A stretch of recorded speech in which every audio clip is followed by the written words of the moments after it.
If you've ever been in an emotionally abusive relationship and you had a difficult time coming out of it, there is a deeper psychological reason behind that I think everybody needs to be aware of.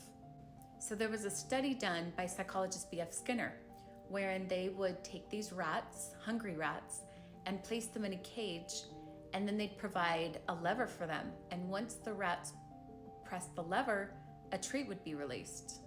So once the rats became skilled at this, then they changed the parameters, where the rats would then press the lever and it was unpredictable as to whether or not they would receive the treat. And once they did that, they found that the rats became obsessed with pressing the lever. Then the researchers changed the parameters again.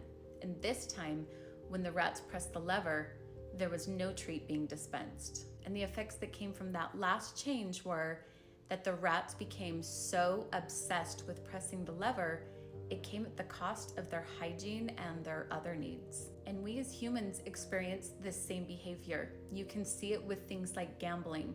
The psychological term for it is intermittent reinforcement.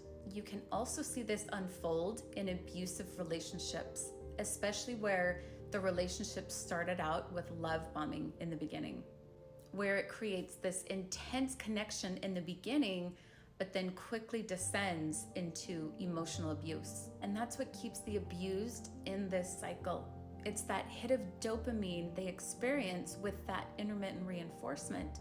And that's what creates the trauma bond, because the victim desperately holds on to hope.